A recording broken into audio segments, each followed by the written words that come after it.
Hello everybody from Friary Gardens in Cardiff, which is a beautiful place to be waiting for a coach. Yes, I am back on the coach today and it's with Flixbus and they're going to be taking me into London.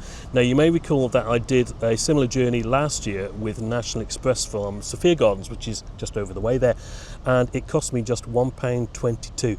Now I am pleased to say that today I have actually smashed that record for the lowest price I've ever paid for a coach. You will be amazed at how little I have paid for this, and I cannot wait to tell you guys what it was.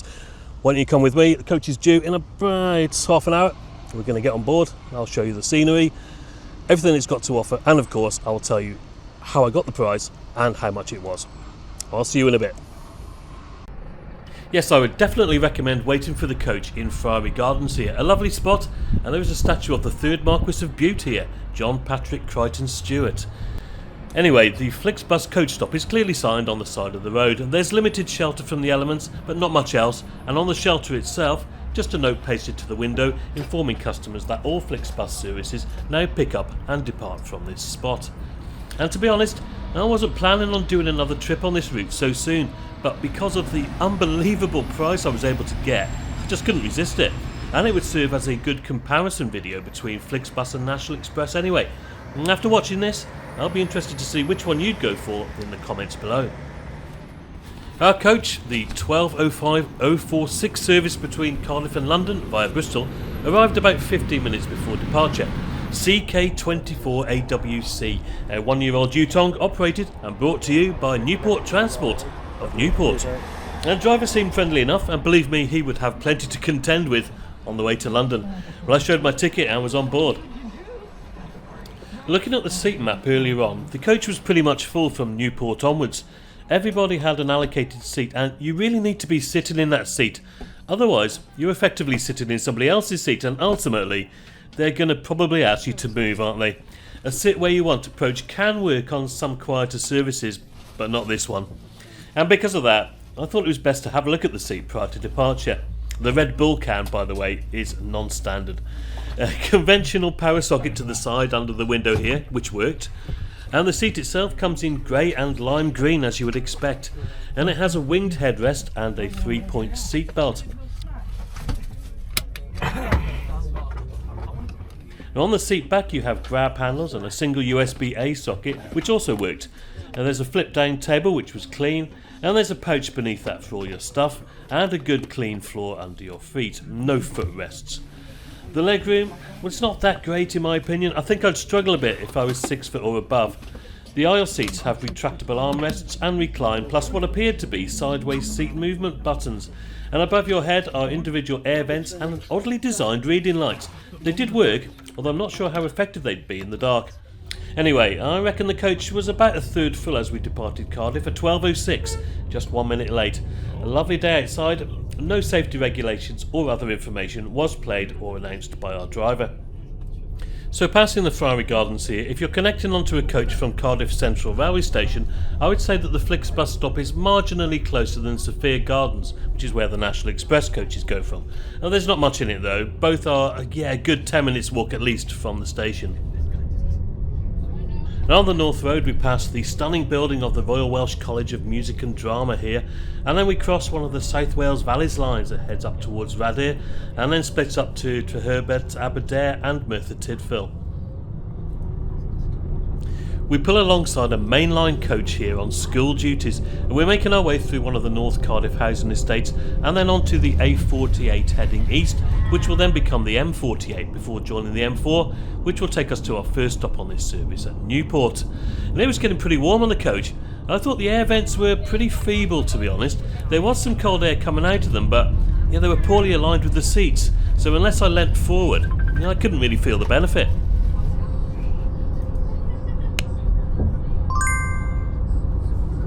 There's some nice open countryside though between Cardiff and Newport, and as we turn off the M4 at junction 26 we cross over what I think is part of the Monmouthshire and Brecon Canal. I'm not sure if this section is still in use or not. Now back under the M4 and our Yutong coach was making good time when I couldn't help noticing the label attached to the emergency equipment here. Yutong are of course a Chinese company founded in 1963 as a bus repair factory. The actual bus company began in 1993 as the first of its kind in China, and in 2005 started exporting buses worldwide. And their coaches are certainly becoming much more prevalent in the UK, where they entered the bus and coach market in 2014. And I've been on one or two Flixbus Yutongs already, and I've found them reasonably comfortable, but what do you think? Are they as nice as your typical National Express Scania Kitano, for example? Let me know in the usual way.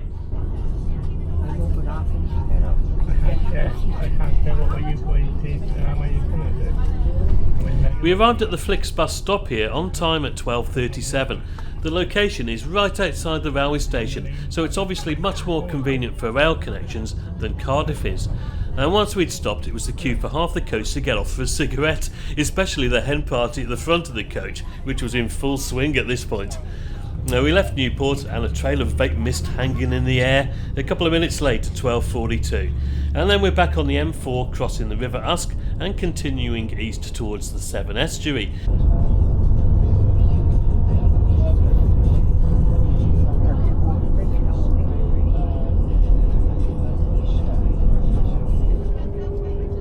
And in terms of scenery, crossing the Severn Estuary is probably the highlight of the journey, really. There are 2 bridge crossings plus a rail tunnel, and the most efficient way of doing it for us today is by means of the southernmost route and the Prince of Wales Bridge. But it takes about 3 minutes to travel from one side to the other, so enjoy the views, and I'll tell you a little bit about it as we go.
Yeah, I had a real close-up look underneath this bridge when I went on the Severn Beach branch line from Bristol Temple Meads, and I'll link to that video here, and yeah, it is a really fascinating trip if you're interested in seeing that.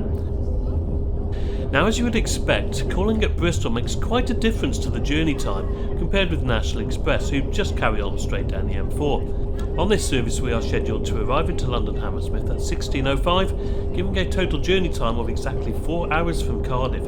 However, National Express only take 3 hours 20 minutes for exactly the same route, including stopping at Newport, but yeah, excluding Bristol. Well, if time is important to you, then yeah, National Express may well have the edge here. We turned off the M4 temporarily and headed down the M32 towards Bristol city centre, arriving at the central bus station at 13:20. Interestingly, Flixbus actually used the bus station here instead of a lonely shelter on the side of the road somewhere. Anyway, plenty of time here as we weren't due to leave until 13:35. Time for another cigarette break for some, but I still had work to do. Yes, it was indeed time to check out the toilet. And it was pretty good actually, stocked with liquid soap and toilet roll. There was cold running water coming out of the tap, and everything worked, including the air dryer. It was relatively clean and tidy, and overall one of the best coach toilets I've used. Absolutely no complaints.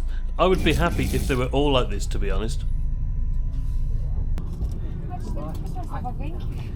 Now fortunately I went to the loo before the girls at the front, who started kicking off about it as we left Bristol. I don't know why, but it seemed perfectly fine to me.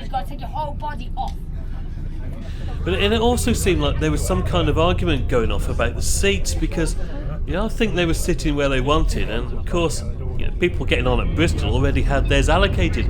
Well, it was a big party atmosphere up front and the drinks were flowing, but like I said earlier, it can create problems, and it depended on the passengers on board. The driver in this situation, well, he had to act as a bit of a mediator with all this, and I'm sure he's probably seen it all before, but it doesn't really help, does it? Well, I tried out the Wi-Fi, which was available, but it didn't work at all. So yeah, stick to your data plan here if you can. There is a strong mobile signal all the way between Cardiff and London.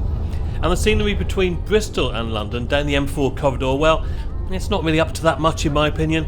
I don't find that it really gets interesting until you're passing Heathrow really, and then you can see the planes flying around, and then of course you reach the Chiswick flyover where you get the impression that all the posh car dealers are competing to see who's got the most impressive and over the top dealership in the country. And talking about showing off, well, are you ready for the big price reveal? Of course you are. This 4-hour journey from Cardiff to London cost me the grand total of 86 pence. How so?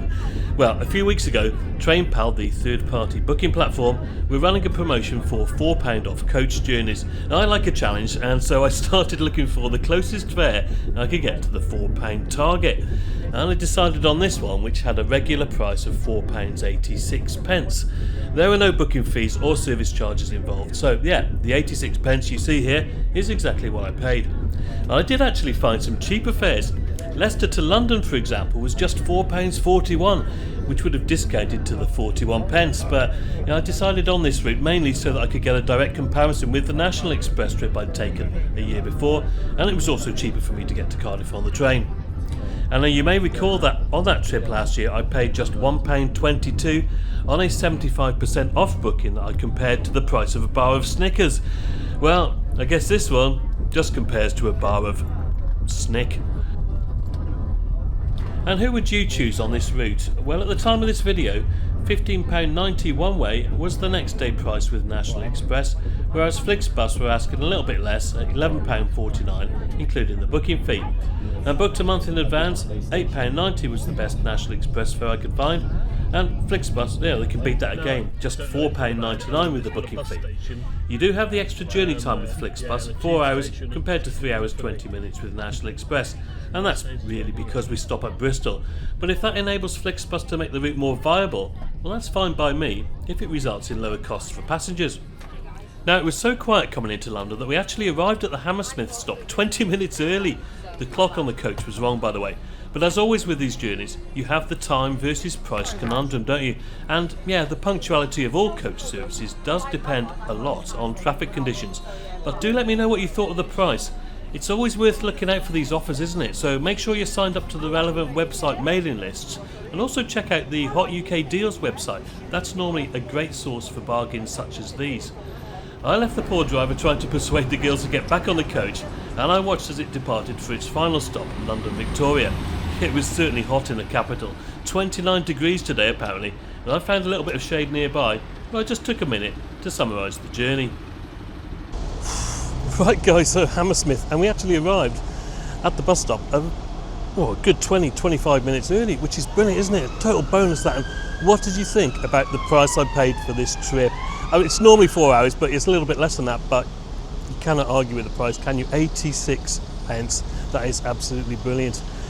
I've got a train to catch and I'm going up to the Euston, and I'm heading back to Shrewsbury this afternoon before rush hour hopefully. So thank you very much for watching. I shall catch you on another adventure soon, I'm sure. And until the next time guys, as always, cheers for now.